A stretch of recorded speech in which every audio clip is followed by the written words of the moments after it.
everybody. Hi, dear and close friends.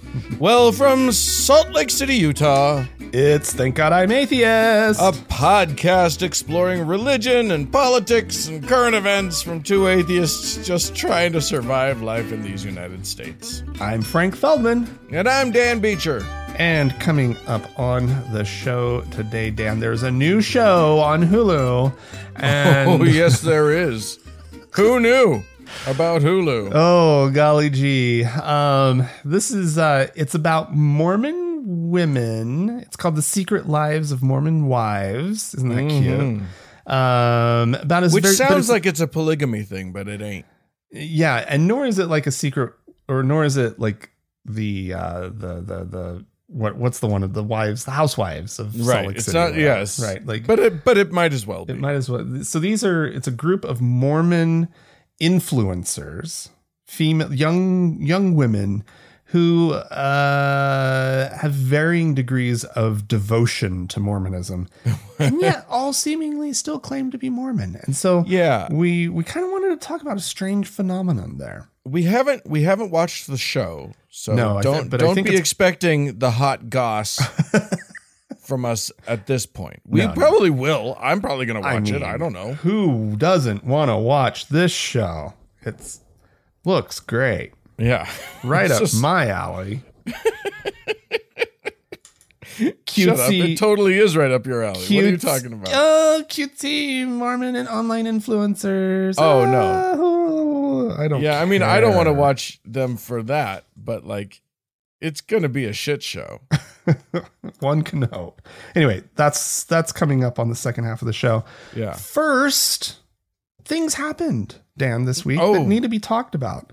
News. Various and sundry. From all around the world. We need to round up all the news of the week. We'll dive right in. So this comes to us from Muncie, New York. Is that a place? Muncie? I've heard of Muncie, Indiana. This is Monsey. Muncie. Oh, Muncie. Oh, Muncie, okay.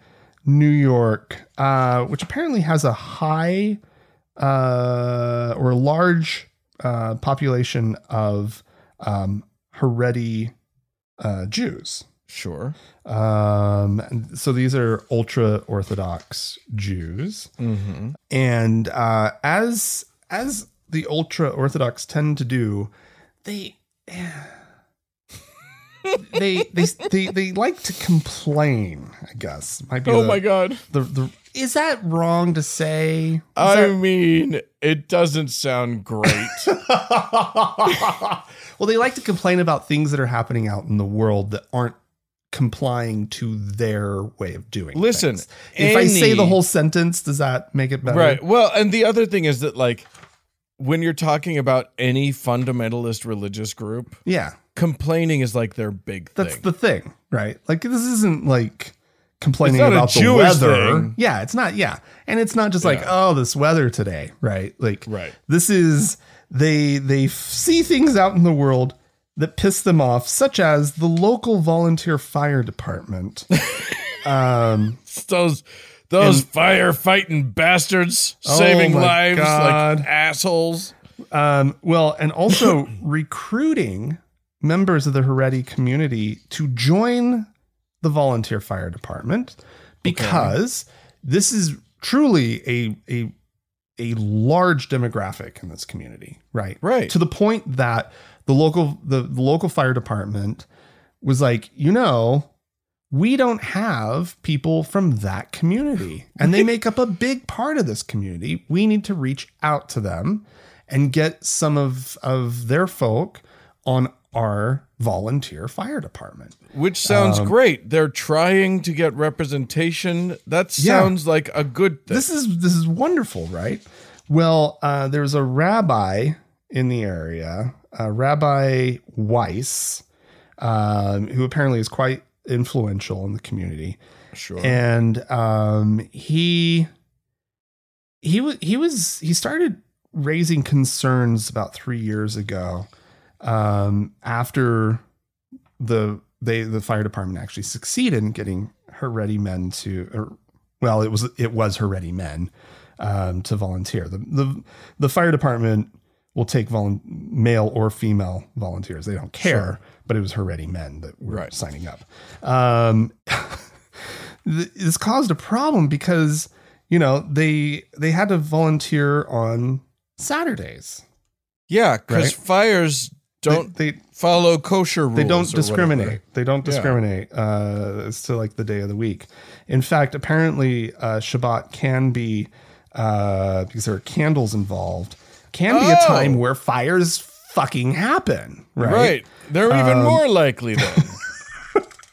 And so anyway, he didn't like them volunteering on Saturdays, but he gets it. He knows that fires are going to happen. And so he was calling for like some accommodations, right?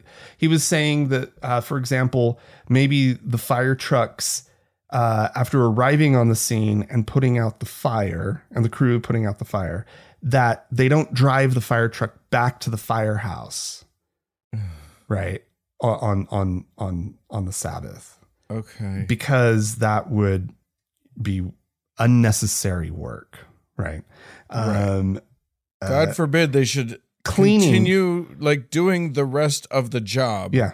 Doing things like repairing and tending to the equipment should not be done on the Sabbath, which is a normal part of the volunteering. It just happens all the time, right? This is also a great way to mixing and mingling with non-Haredi folk, especially the lady folk. Super problematic. Right. Also problematic was a documentary film crew showing up on a Saturday to film the fire department, and apparently some of his community were present during the filming, which are they not allowed to be filmed? He actually called for this specifically, that no photographs be taken of them on the Sabbath. Anyway, so he finally he's fed up.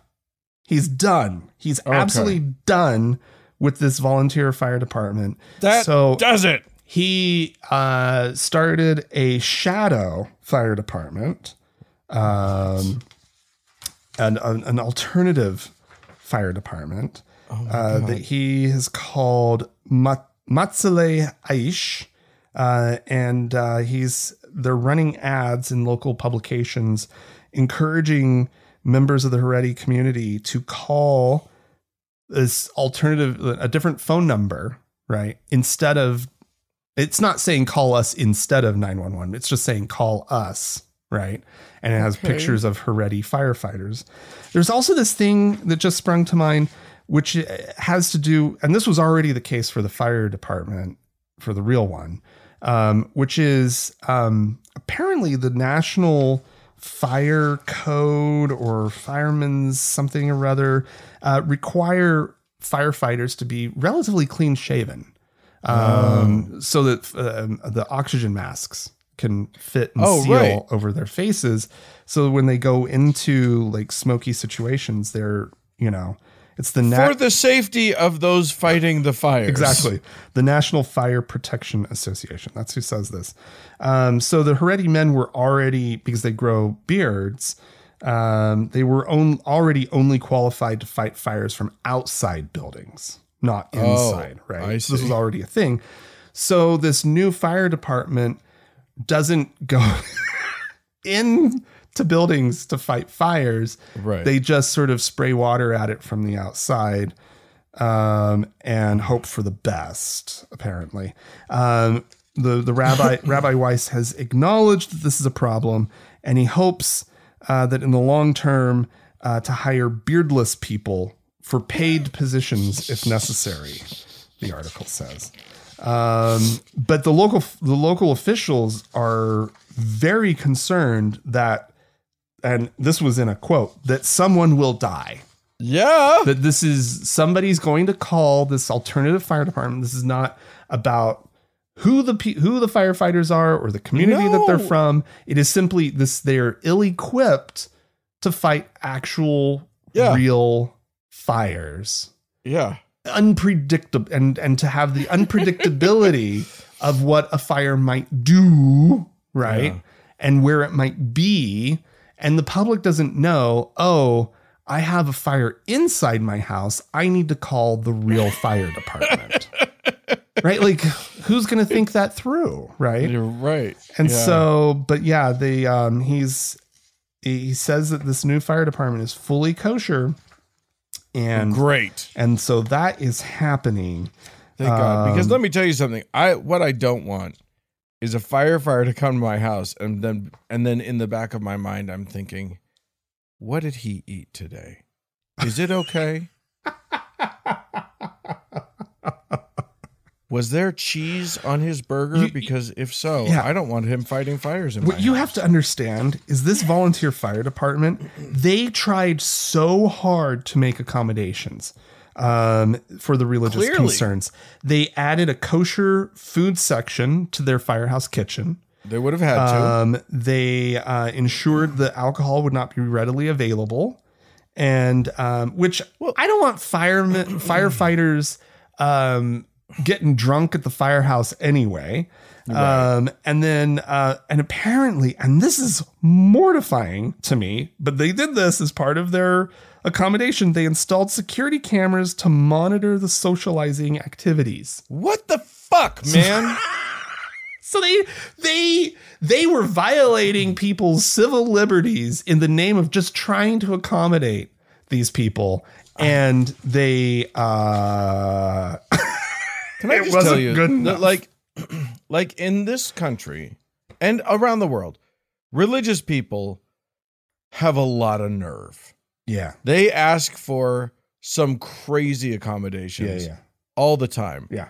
But I kind of think the Haredi community is like expert level. Oh, yeah. At just demanding and assuming that they should get the weirdest special treatment. And then if the people who are bending over backwards to do things don't bend over all the way backwards or can't quite make a certain accommodation, it's like this. Obviously, we're being discriminated against in the worst possible ways. I know. It's such a... It's wild. I cannot stand any kind of like fundamentalist religion. They are just insufferable people. I know. And they do it on purpose. Like, its insufferability is like sort of part of the game. It's part of how they operate. Yeah. Okay. Never mind. I've already stuck my foot in it. We'll see what happens. All right. Well, I am going to talk about the Johnson Amendment. Oh. Now, for those of you who don't remember, it may not seem like it, but there are still laws in this country. They're hanging by a thread. Oh, in general, you're saying. Okay. Yeah, just in general. But especially when it comes to the separation of church and state. There are a few left. They are never enforced, but they exist. And one of those is the Johnson Amendment. And this was done in the 50s. And it basically just said, look, if your organization is a 501c3 organization, which is that's just the part of the IRS code that talks about nonprofits. Right. If you're going to claim that you're a nonprofit organization and you're not going to pay taxes because your organization ostensibly, like, the whole point of a nonprofit is you're doing some sort of service to society. And therefore you're the point of you is service of some sort. Right. And what they decided in the Johnson Amendment was just, if you're going to be one of these, you can't be too political. You can be about political things, but you can't like endorse a specific candidate. Sure. Right. For example, that's the main one. The main one is you can't come right out and say, vote for so-and-so. And this means that churches are not supposed, because most churches are 501c3 nonprofit organizations. And so they are not supposed to ever come out and say, you better vote for so-and-so. They do it all the fucking time. Right. And like literally there have been, the Alliance Defending Freedom, which is a conservative group, has for the last many elections here in the United States organized a thing that they call Pulpit Freedom Sunday, where they basically tell all these pastors to violate the IRS rules. Right. And then they do it. And, anyway, but the law is technically still on the books. The IRS has done jack shit about it, but the law is there. So the IRS could do something. Well, a new lawsuit is happening. To enforce it. No. Oh, no. I think that's not true. The National I might have seen a headline. the National Religious Broadcasters Convention. There's a group of evangelical broadcasters. Maybe it's not. I'm just reading the wrong thing. Oh no, it is the National Religious Broadcasters. They have brought suit, along with a couple of Baptist churches, saying, "Hey," and this is a new tactic for them. There are newspapers that are also nonprofits that are endorsing candidates. Ooh, the Salt Lake Tribune is one, and I remember them announcing that they were like, we no longer endorse candidates. That is correct. But there are other newspapers that have just been disregarding that? It turns out probably not. Oh, okay. This is just basically a lie. So there are fully nonprofit newspapers like the Salt Lake Tribune, the Chicago Sun-Times that no longer make political endorsements. Right. This suit specifically names the Philadelphia Inquirer. Oh. And says, this is they still do endorsements. Well, the Philadelphia Inquirer is owned by a nonprofit called the Lenfest Institute. Okay. For journalism. Okay. But the newspaper itself is a for-profit corporation. Okay. That is owned by a nonprofit. Right. So when they endorse a candidate, they are within their rights to do so. Oh, okay. But this, who knows? It may be just enough gray area that, because of course what they're claiming is this infringes on their First Amendment rights. They have the right to free speech, and just because they're not paying taxes doesn't mean they don't have that right anymore. Yes, it sure as fuck does. We are allowed. Look, the government is not allowed to infringe on your free speech, but they are allowed to put strictures on organizations and types of organizations. Yeah. That's different. Those are different things. And so, but we'll see. As we know right now, the current U.S. Supreme Court is a joke. Right. So ha. We'll see what happens. And yeah. Anything could, I suppose. Literally, not stuff that's good. Okay. Well, I've got my next story is another story, Dan, in a long series of stories, I suppose, about the Catholic Church moving priests around in response to them being accused of sexual abuse, right? Sort of this to stop them abusing that group of kids. Right. Not and to give them a whole new pool to draw from. Correct. Mainly it's just let's move the problem and not prevent the problem. Anyway, the New York Times had quite the piece this week about a decades-long period during which more than 30 Catholic priests and missionaries were moved to remote island nations from the West after they'd been accused of abusing children. Wow. You gotta be a really bad abuser to be like, we're not moving you to Buffalo. We're moving you to Vanuatu. And that is exactly, literally what happened. At least 10 priests and missionaries were moved to Papua New Guinea. Oh, wow. After they had allegedly sexually abused children or had been found to do so in the West. Wow. At least 24 other priests and missionaries left New Zealand, Australia, Britain, and the United States for Pacific Island countries like Fiji, Kiribati, and Samoa. Under these same kind of circumstances.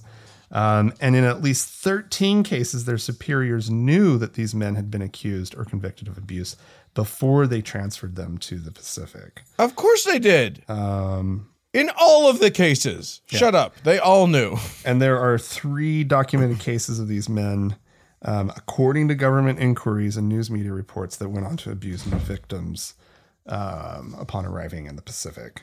But then they're abusing people of color, and the Catholic Church doesn't care about that. A lesser crime, I suppose, in their minds. How awful. So there was a nun, Michelle Mulvihill, a former nun, I guess, at this point, and who has long accused the Catholic organizations of using the Pacific Islands as a, quote, dumping ground for abusive priests.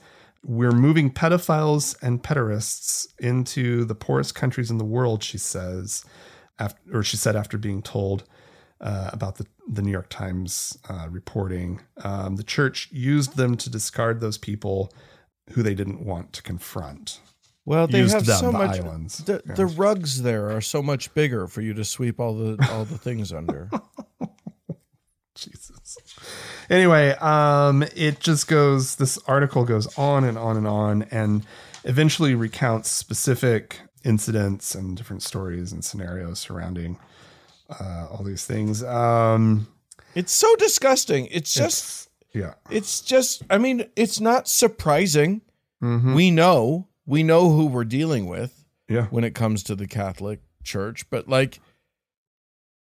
it really, I mean, this literally was just move them to a place where nobody has the resources to file a lawsuit.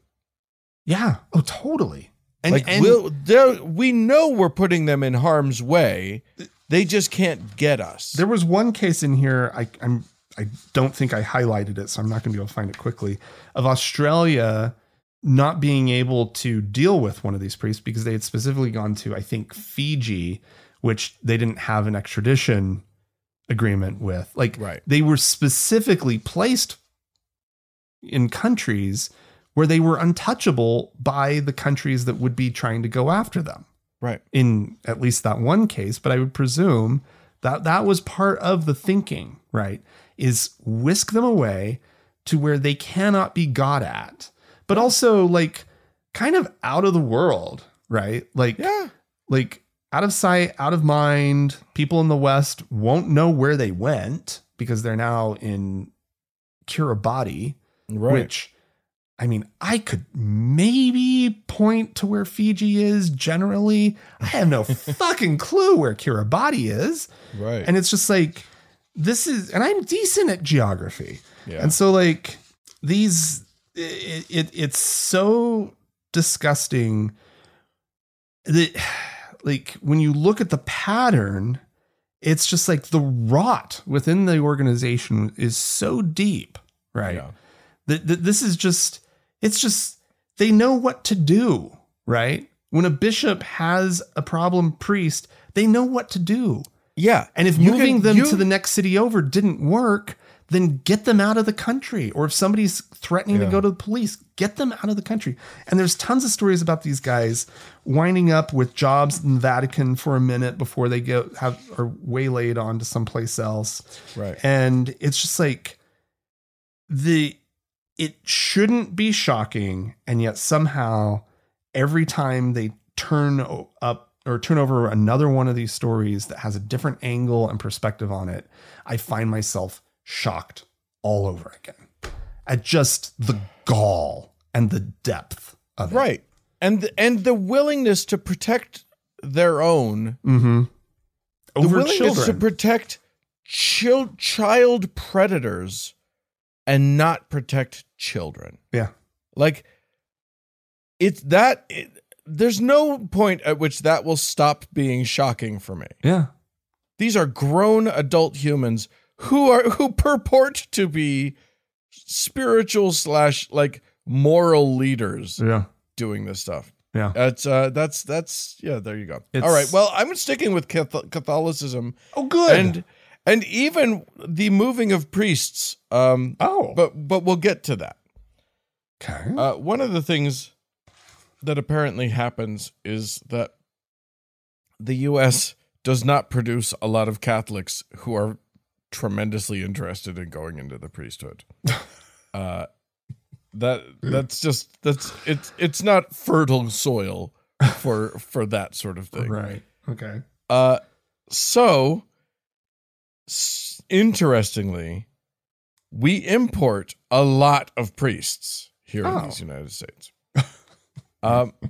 This was not how I was going to be presenting this story. What I was going to do is talk about how, the Catholic Church being interested in immigration, but they're not interested in helping, migrant asylum seekers who are fleeing horrible conditions in another country to try and have a better life here in the United States. We're not talking about Catholics arguing for for what is very clearly in the Bible, taking care of immigrants. Like that is a biblical concept. We're not talking about that. What we're talking about is the fact that because the U.S. immigration system is so wildly overworked and so insanely understaffed, and that's purposeful. That that the Republicans made it that way on purpose to make immigration the shit show that it is, so that they have a stump issue that they can just keep beating and beating and beating. Look at the terrible situation we have. Oh God, please don't fix it. We need it. Right. It's one of those. Yeah. They love those. They fucked up and got what they wanted on abortion and suddenly lost that issue. Right. So now all they have is immigration. Well, here's how that affects things. Okay.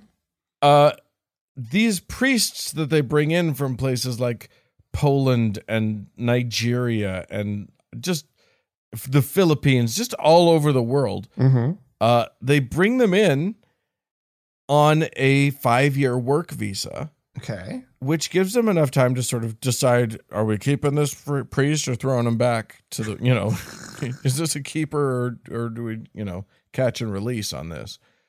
And then they have a few years, they take a few years to decide if it's working out. And then they have a few years to file to try and get them a green card, which is a permanent residency. Correct. Yeah. Permission. But the problem is that the system is backed up to an insane amount. Okay. And one of the things that happened was that there are all of these neglected and abused minors from places like Guatemala, Honduras, El Salvador, who are also seeking humanitarian green cards or asylum after crossing into the U.S. This sounds like an opportunity. Because you have all these priests, and all these unattended minors, Is this going where I think it might be going? Oh, you pie-eyed optimist. I doubt it. But here's optimist the thing. Sounds like fertile feeding ground. But anyway. Well, no, it's not going there. Okay. Here's what I'm saying. What happened is that the State Department reclassified those kids from Guatemala and Honduras, these asylum seekers, as people who should be in the regular line.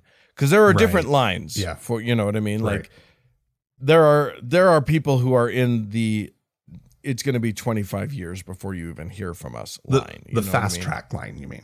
Yeah. So the fast track line 25 years. Is supposed to be, pretty quick. Currently, the backlog is at more than 3.5 years, and that's going up. Oh boy. So these priests their visas are going to expire before they get to have their hearing to try and get a green card. And the Catholic Church is furious because they're supposed to get special treatment. Oh, because they're so fancy. Okay. Now I see where this is going. Okay. So here's the thing. I do have a little tiny bit of hope that that the Catholic Church buzzing in the ear of a Catholic president could be enough to push him to actually say we're increasing the size of our workforce on the borders and like our immigration workforce. They should be quadrupling it. Yeah. It is so wildly undermanned.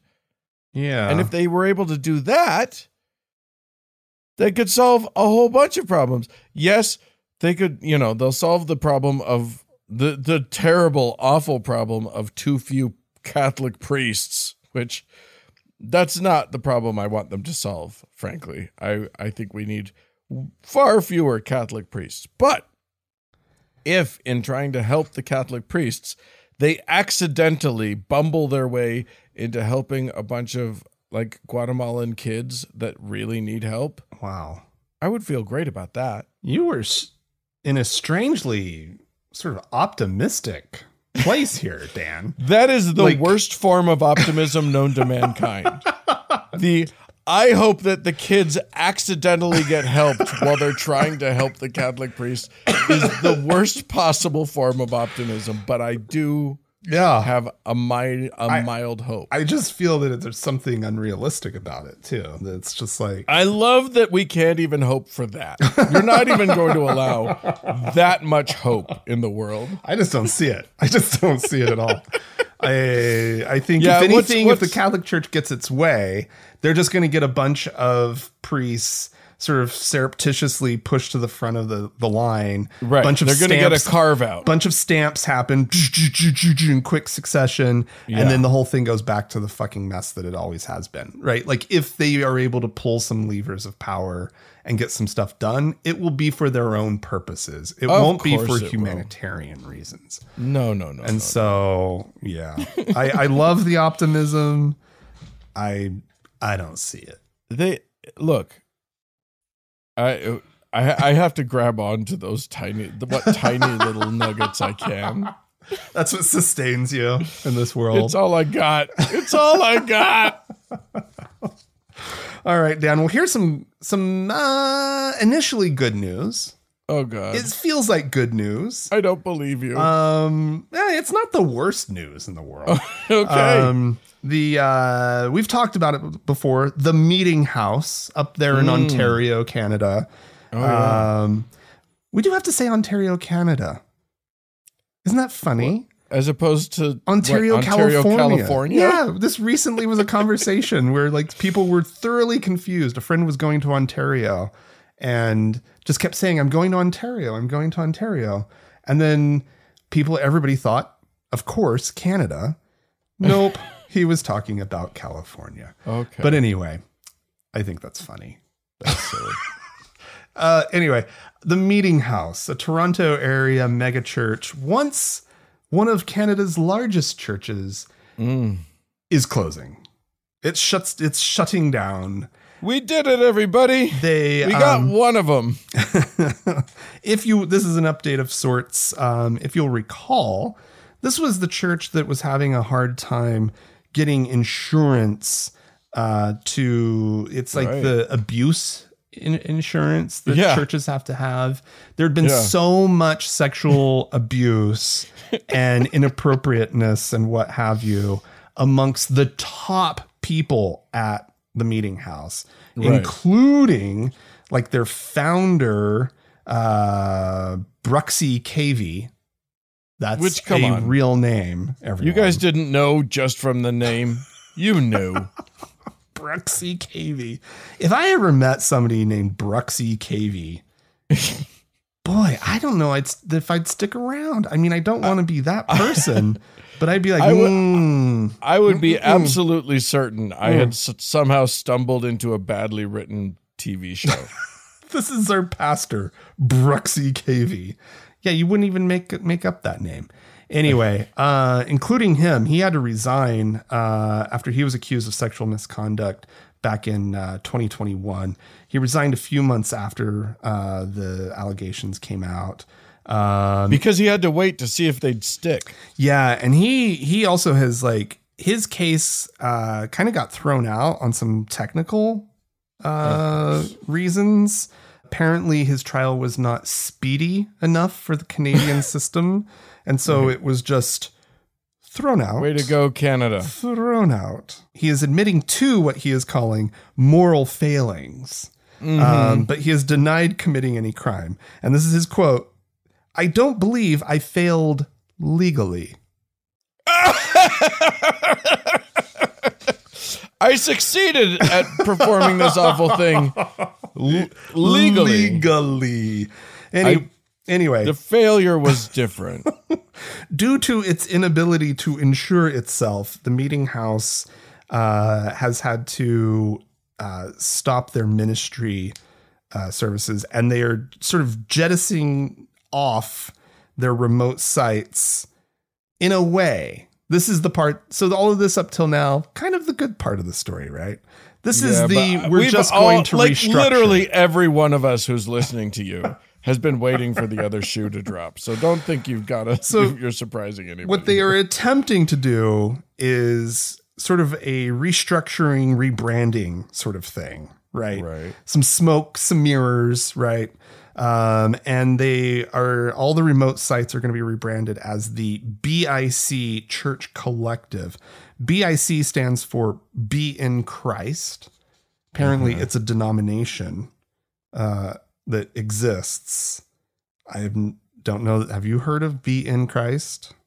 No. Yeah. Anyway, so there's a larger organization of BIC churches, but this is going to be the BIC Church Collective. It's 9 congregations that will share preaching as well as back office support. So basically not much has changed. They've changed the name, and they are no longer under this sort of the meeting house umbrella. Okay. And they're trying to cozy up more so with this BIC thing, which they already were aligned with, apparently. Right. They are insisting that the new BIC Church Collective is not a rebranding of the meeting house. And that the denomination is always working with groups that share their convictions to, quote, see what new congregations might emerge. Yeah. Sure. I mean, you guys, you really should look up Bruxy Cavey. That's BRUXYCAVEY. He's got like Leviticus 19:28 tattooed in large letters to his forearm. That's that one scripture. It's so clever. Which one is it? It's the you don't mark up your bodies with tattoos. That's cute. He's on stage with just wearing a t-shirt. He honestly looks like he should be playing banjo in some sort of hipster Mumford and Sons cover band. Yeah, exactly. So that was a good pull, Dan. There you go. I was like, what's their name? Oh, Lord. All right. Well, don't trust a Bruxy, and I guess there you go. You can't kill a church just because they're horrible, awful people. Right. But I'll tell you what you can do. You can make life hard for a whole bunch of people in an attempt to stop the Satanic Temple. And that's what Iowa has decided they're going to attempt to do. Listeners will recall that back in December, Iowa had a big problem because they made a real pretty Jesus display in the Capitol. And then these evil, evil Satanist people came and made a lovely Satanist display also in the Capitol, which sat alongside the nativity scene, which was just too much. And then one Michael Cassidy, hero of the Christian right, went and destroyed it and vandalized it, and has since been charged with a hate crime, because that's what that is. And he's not going to be paying his own right. Legal bills because that he's a hero. Anywho, the fuckery doesn't stop with these people. So in Iowa, someone organized, Governor Kim Reynolds organized a Iowa 99 county Bible reading marathon. Did a proclamation for June 27th through July 3rd, and then September 4th through the 10th, which calls on everyone to, join in this historical event to take place in front of all 99 courthouses and encourage individuals and families in Iowa to read through the Bible on a daily basis each year sounds until the Lord comes.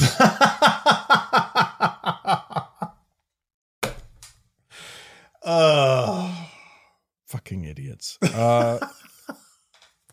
So there you go. That's lovely. Wow. Yeah, that's really great. The Lord has not yet come, so I guess they're going to have to keep going.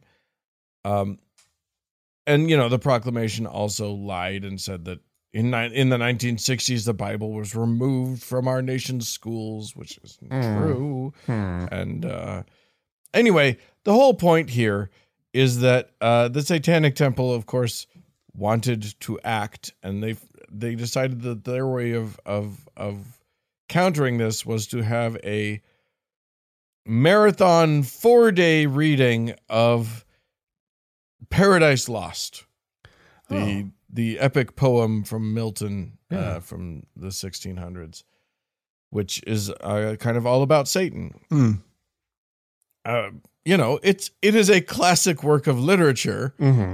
So what's, how are you going to argue with that? But of course, that's the last thing that Iowans want, and they're just up in arms about it. So they decided to do something about it, and they changed the rules for how things go on state grounds, because they were going to do this at the Capitol. And they filed all of the proper permits. And they were granted the permits, because you can't just not grant the permits. But here's what you can do.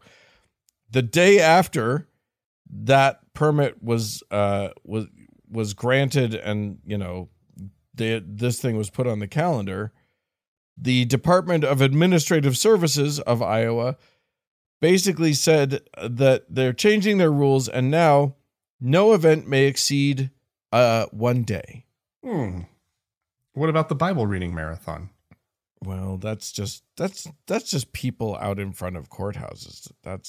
I don't know how it's different. Anyway, this meant that they would all, and this would also apply to holiday displays. Which does that mean? I'm confused about it, because I think it means that nativity scene can be up for a day and then has to come back down. But it also means that, they've also changed it so that no one organization can have more than a one-day thing in a year. So that now the Satanic Temple would have to choose between doing this Milton thing, or putting up their holiday display, or just incorporate new organizations. Right, exactly. Which, of course, there are plenty of churches that would be happy to put up a different nativity every day, or whatever. I'm sure that's what they're thinking.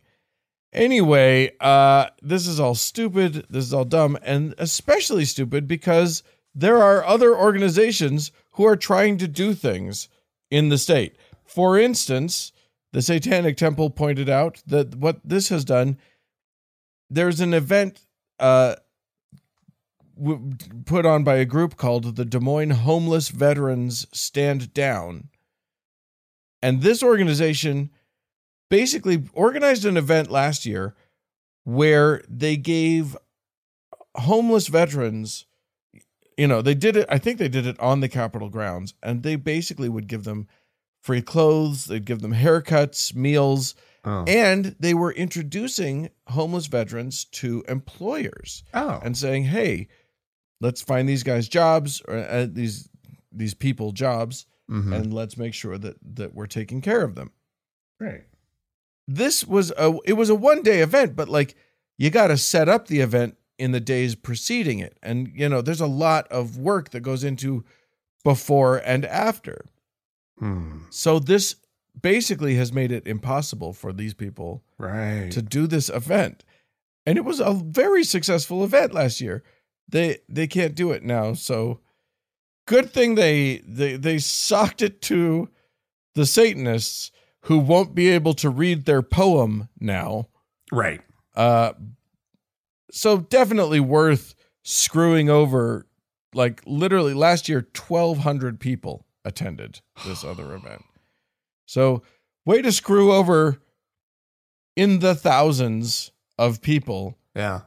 So that nobody has to see what would have been, because I've seen these things, a very small little thing where some people in black and red would read a book. Oh, how awful. It's terrifying. Children might have seen that. Children might have seen people in weird clothing reading a book. Wouldn't that have been terrible? Oh, sounds awful. Yeah. Well, alrighty. So there you go. They also changed some obscenity laws to make sure that nobody did anything obscene in the Capitol. But obscene is pretty loosely defined, so it's just obscene. Whatever's obscene to me, I think, and me is whichever Republican organizer or Republican pencil pusher in the Capitol happens to be looking at the time. Good Lord. Well, there you go. If you are from Iowa and want to tell us more about this, or if you're a Satanist and would like to complain that I've made fun of how you dress, please feel free to write into us, podcast@thankgodimatheist.com. Or call and leave us a voicemail message. We'd love to hear from you. The telephone number is 424-666-8442. Stick around. There's more show coming up.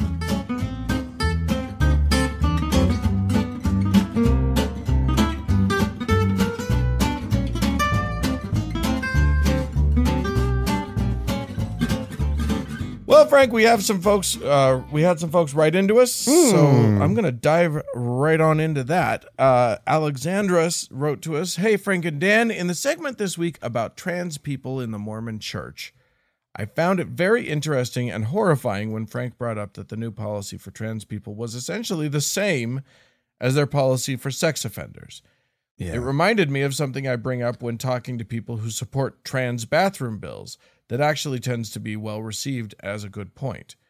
There are 800,000 convicted sex offenders in the United States, and they are nice and easy to identify since their locations and pictures are on databases accessible to everyone. Yet no lawmaker have tried to create bills banning them from public restrooms." These are people who are already convicted of sex crimes, and yet they can go into public bathrooms with less to worry about than trans people do. What does that say about our country? If people want to restrict the rights of trans people over fears that they might commit an indecent crime, but wouldn't put the same restrictions on people who have already committed that crime. Yeah, I think that's a great point. That's wild. I think that's a fantastic point. Yeah. I'm going to start using that all the time. Anybody has anything to say about like, we got to protect the women and children. It's like, okay, no, you don't. Yeah. You don't feel that need at all when it comes to the real criminals. You just want to, you just want a wedge issue. Yep. All right. And then Craig wrote into us to say, hi, Frank and Dan. Just listen to your podcast on Mormon temple changes. I'll second Frank's experience in the first time at the temple. I went in 1992 with my scoutmaster and grandma. My parents didn't pay tithing, so they couldn't be with me.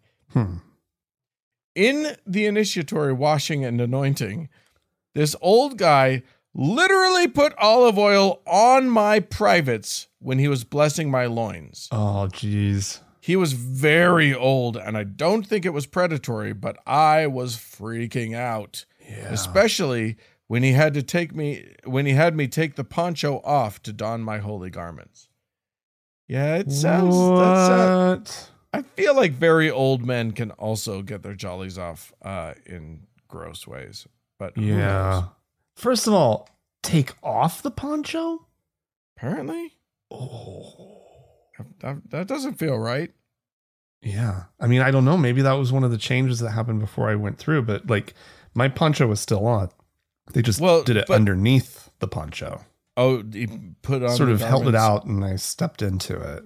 Oh, okay. Weird. Still weird. And I hadn't consented to any of it. There was no informed anything going into it. Right. To be able to consent. And it was just like, what the fuck is going on? Yeah. And ew, I'm sorry. That's really gross. Awful. Craig goes on to say, anyway, this was right before going on my mission, which was Spanish speaking. I was at the missionary training center in Provo for almost 10 weeks, and we were required to go to the temple every week. Yeah.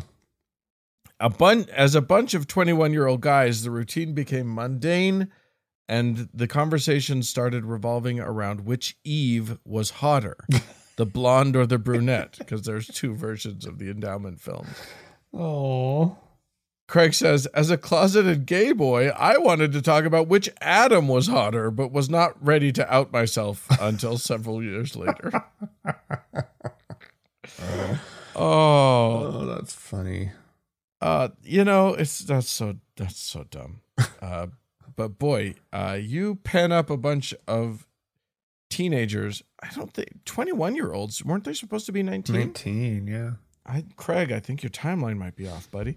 Anyway, you pen up a bunch of teenage boys and say you're not allowed to have sex or think about sex or blah blah blah. You're gonna get some icky conversations. Yeah. Which Eve is hotter? Oh boy. Oh, the poor Mormon boys. They're not okay. They're not okay. Well, I think we have some folks to thank. We do, Dan. We have a whole big group, a bumper crop of new supporters of the show.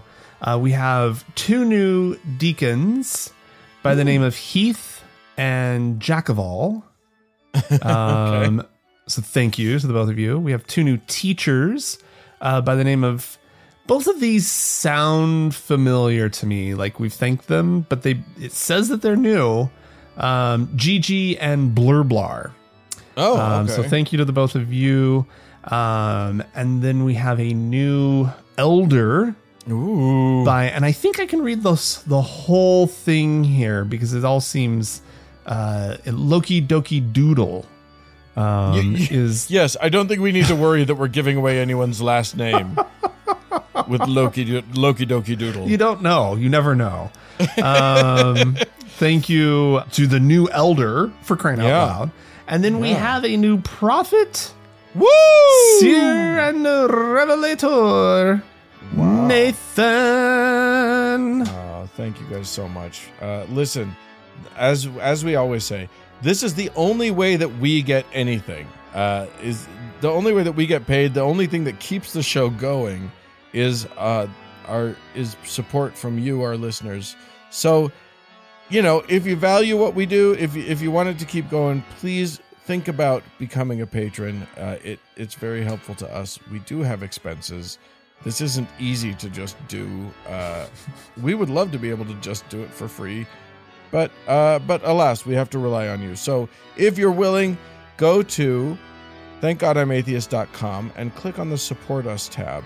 And there you'll find the various options to support us, including becoming one of our patrons on Patreon, where you will get, where you could, if you're at the right level, gain access to the Frank and Dan Diaries. That's extra content that we do for you every week, and just a whole bunch of other things. So we really appreciate it to all of our people. And we've got one more person to thank. We do indeed, Dan. Our top donor, our Lord and Savior, Davis. More show coming up.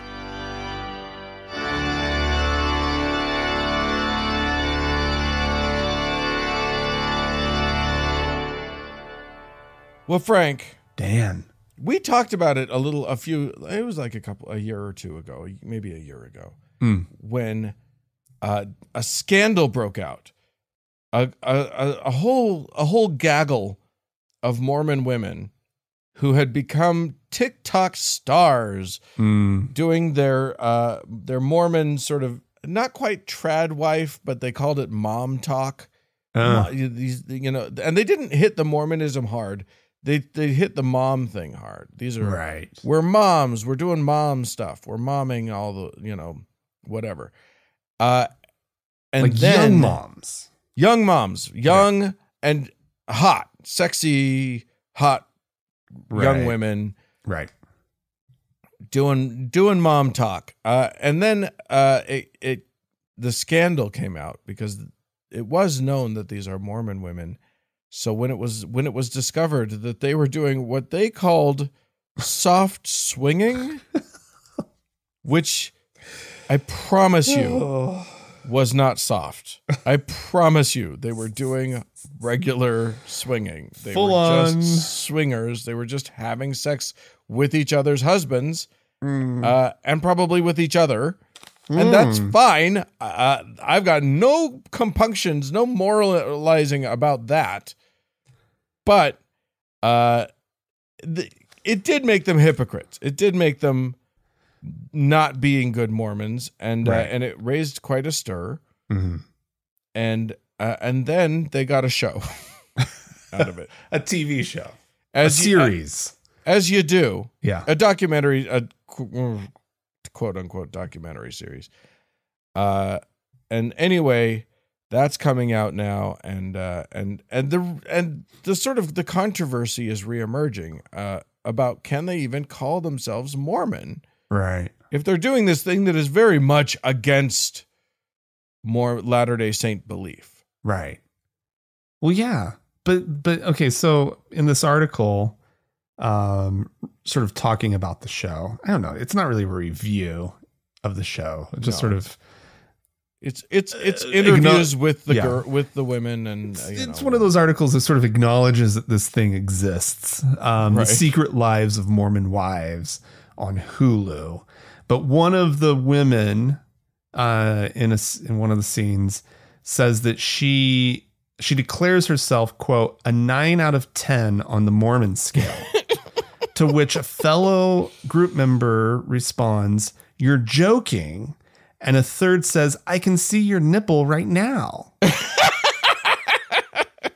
So, but the original speaker, so you have that to look forward to if you're going to watch the show. She goes, "What does that have to do with being Mormon?" And that's an interesting question, especially in a place like Utah, where Mormonism has its own culture. Yeah. Right? They have their and is a dominant culture. Yeah, they have their own style and fashion sense, right? Like, if you can call it that. It's definitely their own style, right? Yeah. But they have stores that like cater to these women, right? Yeah. To Mormons, right? These women shop wherever the fuck they want. They don't care. Right. They'll show off their shoulders. But these whores, whores of Babylon, I say. But it's an interesting question of like, what does this mean? Like, especially in a place that's so dominated by this culture, right? Well, what does it mean to be Mormon? Is it a religious signifier? Right. Yes, it is. But is it also a cultural signifier? Right. Is it one's family history? Is it almost a pseudo ethnicity, right? Of sorts. And there's this, we've had for a long time, we've had, cultural but not religious Catholics. We hear about that all the time. Yeah. We hear about, I'm culturally Jewish, but I'm an atheist or whatever. Yeah. But there has never been room for that in Mormonism. No, not there at all. has there has never been, like, you and I grew up Mormon. There has never been any room. If you're Mormon, you're doing it all the way or you're fucking out. Yeah. Yeah. And that's how it has always been. And these women are now carving out or attempting to carve out space for culturally, but not devotionally Mormon. Yeah, and I know. That's kind of shocking. It's weird. And doesn't work in my brain at all. Yeah, I have a hard time with it because, like, I mean, isn't being culturally Mormon being like crazy devoted to the church? Isn't that just part of what a Mormon is like? Well, I think not anymore. And I think that I think that these women, it's not just them, mind you. There are other groups that are doing kind of the same thing where they're saying, I'm holding on to Mormon identity as a thing. Yeah. And I'm thinking here specifically of like these right-wing prepper men who don't really want, they were like, and they're these libertarian weirdos who will scream and shout about government overreach and blah, blah, blah. I will never honor the government. The Ammon Bundys of the world. Right. Yeah. But they still claim to be Mormon, even though Mormonism very overtly says, you have to honor the government and you have to honor what they, blah, blah, blah, blah, blah. Mm-hmm. But they don't, they don't really abide by Mormon, what I would say is the Mormon thing. Right. That's wild. There's a new Mormonism happening. And what's fascinating about it is that Mormons are not okay. Like the Mormon church as an organization is not okay with it. No. But they're not having a say in it. They don't get to choose on this one. Well, I mean, they can to a certain extent, but they'll end up with no Mormons. Yeah.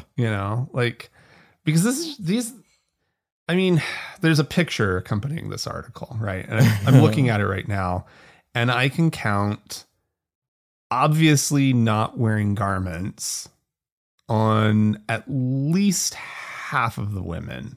Right. Right. Because their shoulders are exposed. Or, unless they're using their hair to cover their garments. Because that's not how that works. That's not how that works. But like, I'm pretty sure I'm seeing strapless or not. Hers is probably strapless. Hers is just a little spaghetti strap, but you can't wear that. Right. As a Mormon. There's one whose belly is showing. Yeah. That's not a Mormon pose at all. No. And so it's like, while they're aspects, they're like weird little indicators of, oh yeah, she's super Mormon. She looks super Mormon. The rest of it doesn't look quite right. Yeah. And anyway, And that's that's just so fucking weird to me. Listen, that is not the oppression that I grew up with and expect. Well, but it also, like, when I was thinking about this, so there's the whole Mormon thing. And most traditionally up to this point in time, these people would be calling themselves ex-Mormons. Right. They would have been kicked out. Yeah. They would not be calling themselves Mormon. They would probably be talking about either they would don the new identity of being ex-Mormon, or they would just kind of blithely go about their lives and just whatever. Right. Right. And if asked what their religion was, they'd be like, well, I grew up Mormon or whatever. Right. Right. Or even claim it and be like, oh, I'm Mormon, but I don't go. Right. But not like as like identity. And demanding that to be honored as part of this group. Yeah. That is clearly that preaches against their lifestyles entirely. Right. Yeah. And I don't know. Salt Lake's just a bizarre place because ex-Mormon is a huge identifier here. Right. Yeah. Like, and, like I was thinking about it. It was pointed out to me a while back that you can't really have a dinner party without Mormonism coming up at some point in Salt Lake. Right. And it's almost 100% true.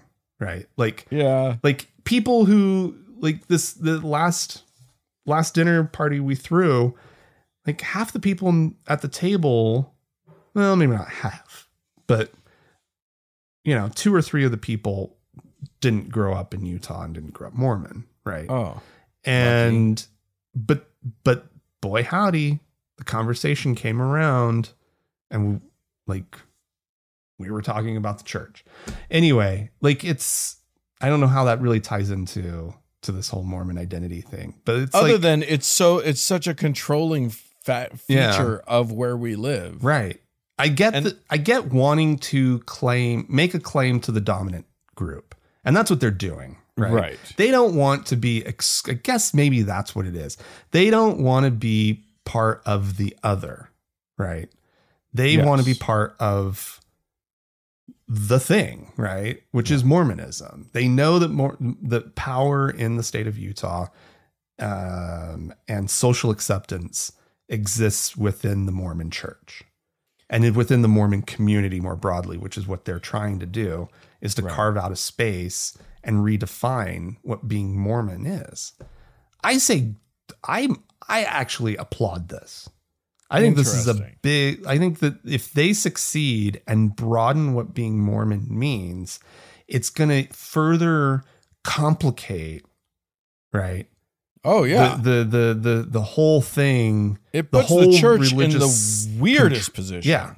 Because do they start disavow? I mean, they have a 100-year-old leader of the church. He will 100% disavow these women given the chance. Right.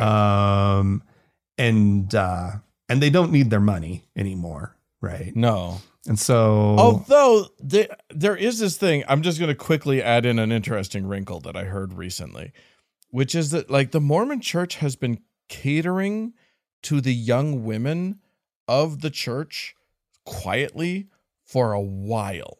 What does that mean? And part of the way that I know this is that I was complaining about the fact that the Mormon church destroyed one of the only like sort of iconic pieces of architecture that they have in this state, which was the Provo Temple, which was interesting and different. Yeah.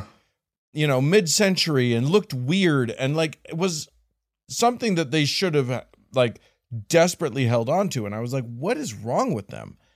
And a friend of mine whose brother works for the church or works in like for maybe an architecture firm that works for the church that does a lot of work. Here's the thing. The brides didn't like it. The brides didn't want their picture in front of that one. These young Mormon women who are not taught to appreciate cultural things at all it wasn't the Instagram aesthetic that they wanted. And that is changing how the Mormons think about these temples.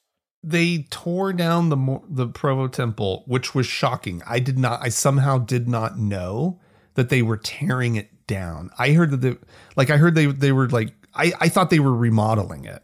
It's somehow gone. It escaped me that they tore it down. And I drove past it the other day and was like, drove past the hole in the ground. Yeah. And was like, what happened here? Yeah. And they tore down a perfectly functional, very large temple, right? That served that community. It was a specific aesthetic, and not everybody liked it. I like it. I thought it was cool. I thought it was kind of fun. Yeah. It looked like the mothership had landed. But that is so expensive. First of all, wasteful. If what you're saying is true, that like they looked at it and they were like, oh, nobody's getting married here anymore. Yeah. Right. What's going on? And then they're like, well, let's tear it down and rebuild it. We'll build one of the fucking ugly ones. Yep. Wow. It's so anyway, what I'm saying is if these young brides are having that much influence already, I don't know. I don't think the Mormon church that you and I grew up in is like, if it exists now, it won't. There's new shit happening, and it has been for a while, but I always thought maybe it would bounce back or something, but no. I think it's going to start looking real different. Huh. Well, they just gave the young women an official Sunday duty. What's that? They are the guest welcomers. Oh, okay. They're training them to work on Temple Square, but you know what I mean? Like, yeah. They're going to be like in the church foyers, and if somebody comes in, and of course the teenage girls know who's been there before or not, right? Right. And if they see somebody new, they're going to be like, "Oh, hello, I'm so and so," and then they will have a way, like, if they're non-members, then they'll get them over to the missionaries. If they are members visiting from another ward, they'll help them into the chapel and find them a spot and blah, blah, blah, blah, blah, blah. So because there's the hostesses. What you want to be greeted by when you go into a new weird place, when you're like just sort of exploring and you're like, I'm just going to go to this church. What you want is for a teenage girl to come up to you and be like, hi. Hi, please leave me alone. Where is an adult? Right. But there's speculation that this was to quell any sort of like sentiments that maybe like girls should be allowed to pass the sacrament or something like that. Right. So like they're like, oh, we need to get them a duty. We need to give them something to do. Give them that's a official. Job. Right. That makes them feel. Yeah. Okay. Anyway, Mormons are weird. We should stop talking about them because we've been blathering for a minute. But thank you guys so much for paying attention to our blathering. If you would like to write to us about, by now several of you have watched the Mormon Wives show. You can write into us about it, or any of the things that we've talked about, or anything that you want to talk about. Podcast at thankgodimatheist.com. Or call and leave us a voicemail message. We'd love to hear from you. The telephone number is 424-666-8442. Don't forget to give us your hard-earned cash. Go to thankgodimatheist.com/donate. We'll appreciate you greatly. This episode was edited by Roger Gowdy, and music was provided by the Red Rock Hot Club and Gordon Johnston. Hey, thanks to all y'all for tuning in. We sure do appreciate you. Thanks so much. Bye-bye.